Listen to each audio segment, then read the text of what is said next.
No se vayan a espantar, no soy un fantasma. Bienvenidos todos. Hoy estamos aquí en la que fue nuestra iglesia aquí en la ciudad de Guatemala para hablarles de un lugar importante dentro de la estructura de nuestras iglesias ortodoxas. Estando en la nave, hay una parte que divide a la nave del altar, ¿verdad? A este santuario donde nosotros celebramos la divina liturgia y los servicios sagrados. Esta división, como muro, por llamarla de alguna forma, se le conoce como iconostasio. En esta especie de muro hay unos iconos que están ahí dándonos la bienvenida.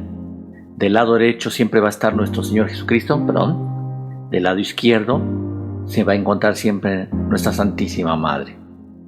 Del lado derecho vamos a tener cerca del icono de nuestro Señor Jesucristo el icono de San Juan Bautista, ¿verdad? El precursor también nos da la bienvenida. Y en el lado izquierdo vamos a tener cerca del icono de la Madre de Dios, vamos a tener el icono del patrono de la iglesia en la que nosotros estamos entrando. Esta iglesia estaba dedicada a la fiesta de la Transfiguración, por lo tanto, en ese lado, en el lado izquierdo, ahí se encontraba este bendito icono. Bueno, entonces cuando nosotros entramos, después de haber estado en el nártex y que pasamos a la nave, ¿verdad? Pues vamos a tener de frente a este muro. Entonces la costumbre es hacer la señal de la cruz, persignarnos, después dirigirnos frente al icono de nuestro Señor Jesucristo, persignarnos, besarlo, después iríamos frente al icono de la Santísima Madre, también nos persignamos, lo besamos, y para no tener que andar estarnos cruzando, entonces, este lado derecho, iríamos al icono del patrono de nuestra iglesia, también hacemos una reverencia, nos persignamos, lo besamos, y ya de ahí nos pasaríamos al lado derecho para reverenciar también el icono de San Juan Bautista y también besarlo. Digamos que es la costumbre para saludar y entrar a la iglesia. Pues así, con esta breve introducción les damos la bienvenida a esta cápsula de nuestra fe ortodoxa. Bienvenidos.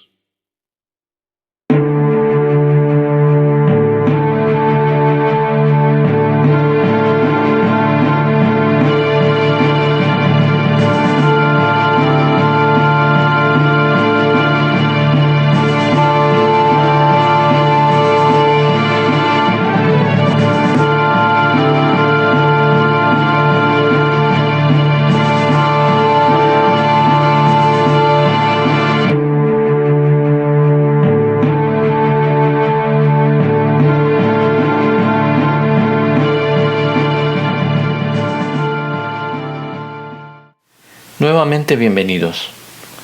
Vamos a comenzar con la vida de nuestro Señor Jesucristo. Vamos a empezar hablándoles de la presentación de nuestro Señor en el templo. La presentación del Señor en el templo. Evangelio según San Lucas. 40 días después del nacimiento de Jesús, sus padres lo llevaron a Jerusalén para presentarlo a Dios. Allí vivía un anciano llamado Simeón. Era un hombre santo y Dios le había prometido que viviría hasta ver a Cristo. Cuando María y José llevaron a Jesús al templo, Simeón supo que este era el Cristo y tomó al niño en sus brazos y dijo esta oración: Ahora, Señor, a tu siervo deja irse en paz según tu palabra, porque mis ojos han visto tu salvación, la cual tenías destinada ante la faz de los pueblos, luz que ilumina las naciones y la gloria de tu pueblo Israel. Amén. María y José se maravillaron con la oración que Simeón hizo, porque ellos no entendían cómo Jesús iba a ser diferente de los otros niños. Pasado el tiempo, cuando Jesús tenía 12 años, María y José, como todos los años, lo llevaron a Jerusalén a celebrar la Pascua, pues esa era la costumbre entre los judíos. Después de los días de la Pascua, María y José, con el resto de acompañantes, emprendieron el regreso a su hogar en Nazaret. Todo había sido placentero y sin duda los amigos se regocijaban platicando entre ellos acerca de todas las cosas interesantes que habían visto en la gran ciudad. Después de haber viajado todo el día y cuando atardecía, llegó el momento de detenerse para pasar la noche descansando. Entonces fue cuando José y María no encontraron a Jesús. Ellos miraron en todos lados, pero no lo encontraron. De los acompañantes, nadie lo había visto. Así María y José regresaron inmediatamente a Jerusalén para buscarlo. Al cabo de 3 días, lo encontraron en el templo, sentado entre los hombres de letras, quienes le hacían preguntas y discutían doctrinas. Aquellos hombres estaban asombrados con su sabiduría. María y José quedaron sorprendidos y María le dijo: «Hijo, ¿por qué nos has hecho esto? Te hemos estado buscando por 3 días». Jesús contestó: «¿Por qué han estado preocupados por mí? ¿No saben que yo debo ocuparme de las cosas de mi Padre?». María y José no entendieron lo que quiso decir, pero María guardaba todas estas cosas en su corazón. Jesús regresó a casa con sus padres y ahí él vivió en paz y creció en sabiduría, en estatura y en gracia ante Dios y ante los hombres. San Cirilo de Alejandría, en una homilía, nos dice: acabamos de ver también hoy cómo Cristo se somete a las leyes mosaicas. Más aún, hemos visto cómo Dios, el legislador, se sometía como un hombre cualquiera a sus propias leyes. Esta es la razón por la que el sapientísimo Pablo nos da esta lección.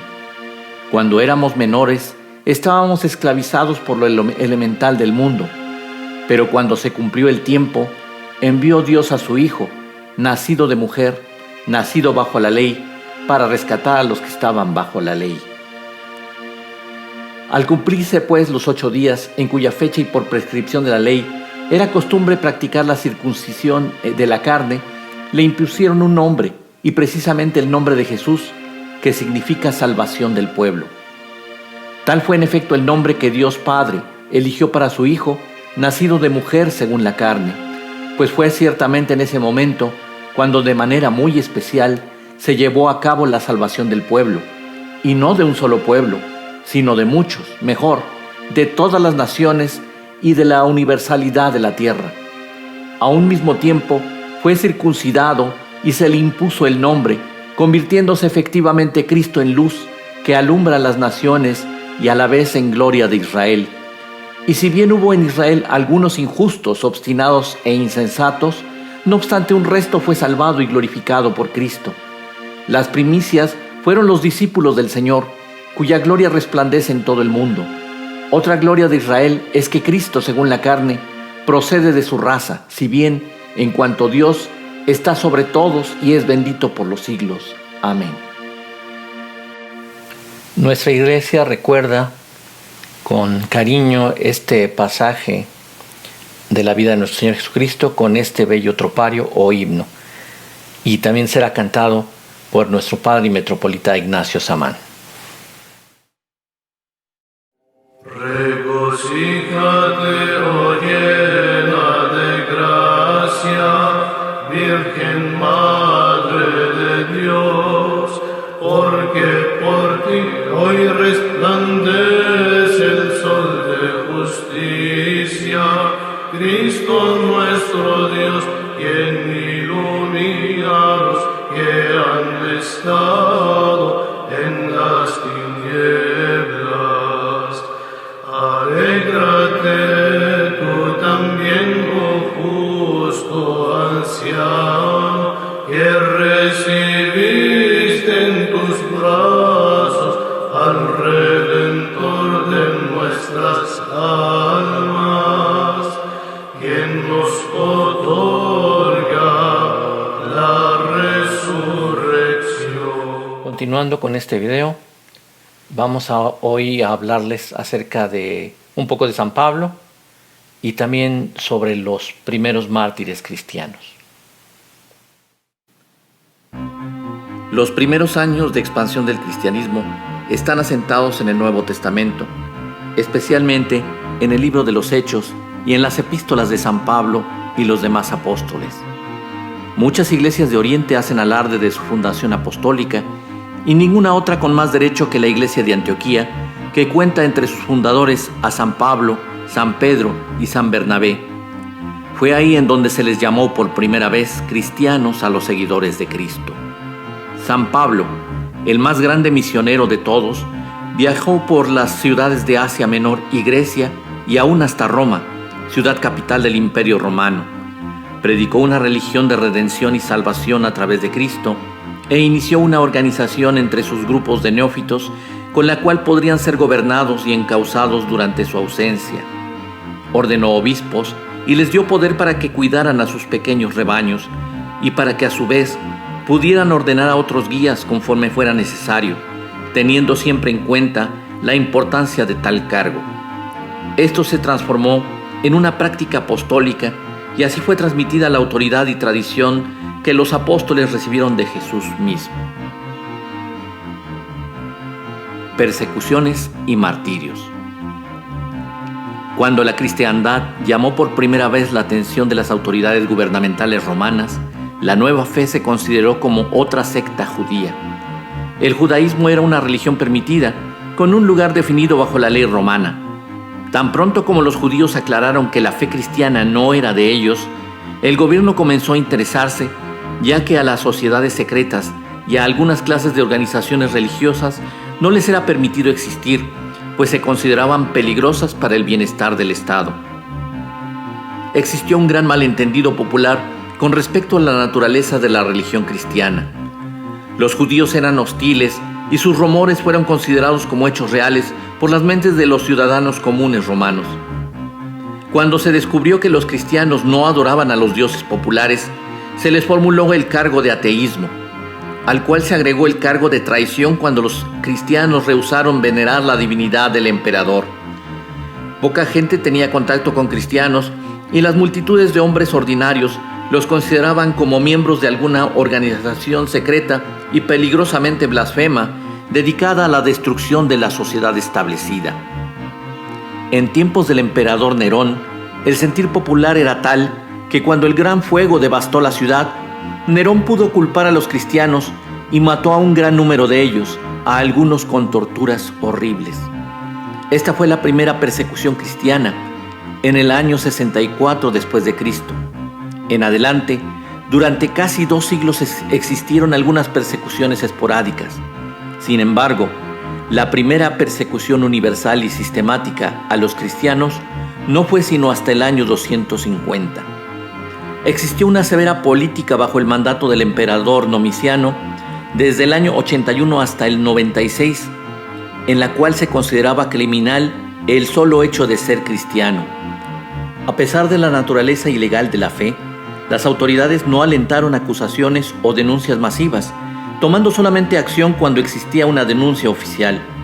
Como resultado de esto, las persecuciones eran locales y ocasionales, continuando dicha situación hasta el año 180 después de Cristo, comienzo del gobierno del emperador Cómodo.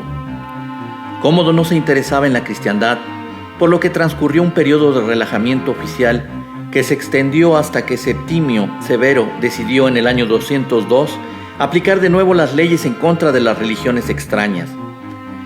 El emperador Caracalla continuó con el mismo programa durante su reinado.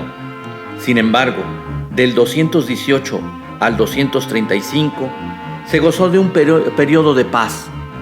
Después el emperador Máximo estableció una campaña seria en contra de los cristianos de Asia Menor y Palestina, del año 235 al 238.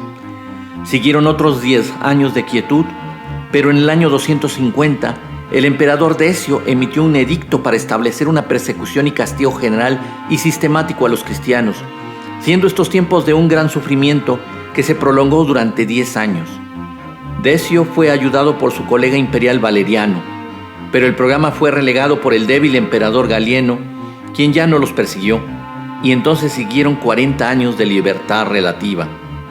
La última gran persecución ocurrida fue ordenada por el gran emperador Diocleciano y empezó en el año 303. Duró hasta el 311, cuando los 3 colegas imperiales, Galerio, Constantino y Licinio, publicaron un edicto de tolerancia para los cristianos bajo la condición de que no hicieran nada en contra de la disciplina. Este edicto se publicó en abril del año 311, un mes antes de la muerte de Galerio, quien había sido uno de los perseguidores más fervientes. Muchas gracias por su grata compañía y los esperamos en la siguiente entrega. Adiós.